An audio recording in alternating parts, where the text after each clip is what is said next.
Right here in New York City today with the Fujifilm X-H2. Here is some cinematic B-roll to get you excited.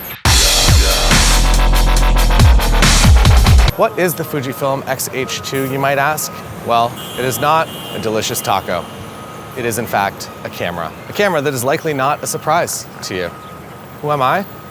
I'm Taylor Jackson. I'm a wedding photographer, a YouTube content creator. We took a pre-production X-H2s to Iceland when I'm not sure if we were supposed to have it leave the country. But we spent a lot of time with that camera, and we really enjoyed it. I shoot all camera brands across the board on the channel, so I have a pretty good idea of what's going on across all brands. And my friend Gary Hughes says that this shirt looks like a background for a 1994 school photo. And I think he's right. Now, how is this camera different than the Fujifilm X-H2s? Well, the X-H2s, the S stands for speed or sandwich. I'm not sure. There's no S on this camera, which leaves empty space.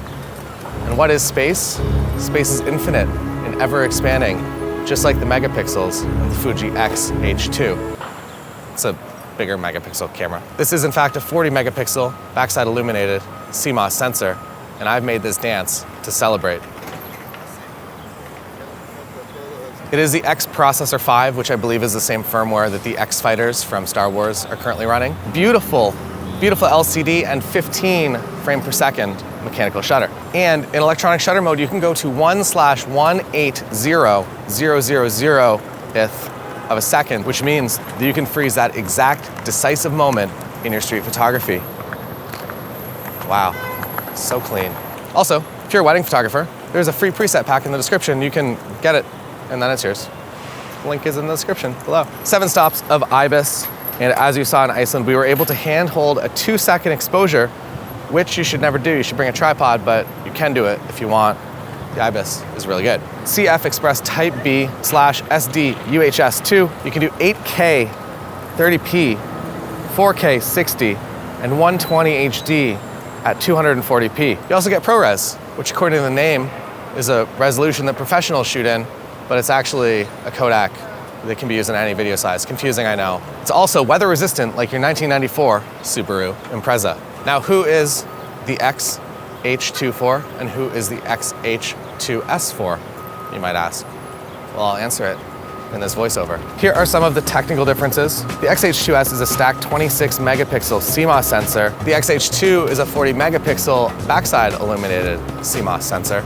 So that means the S is gonna be a little bit faster. That's why the S stands for speed or sandwich. This means that you're going to see slightly better ISO performance from the X-H2s. The X-H2s autofocus is also going to be a higher level of performance. What you lack in these two areas, you make up for in resolution. On the X-H2, you can also run 160 megapixel pixel shift multi-shot for really high resolution files. The X-H2 base ISO is also 125 compared to the X-H2s. It's 160. That truck is kind of loud. For video, again, the H2 will give you more resolution, so you can do 8K 30p, but you do lose the ability to do 4K 120p like the X-H2s. For rolling shutter, the X-H2s rolling shutter basically doesn't exist. It's up there with the Sony A7S III, maybe even better according to the spec sheet.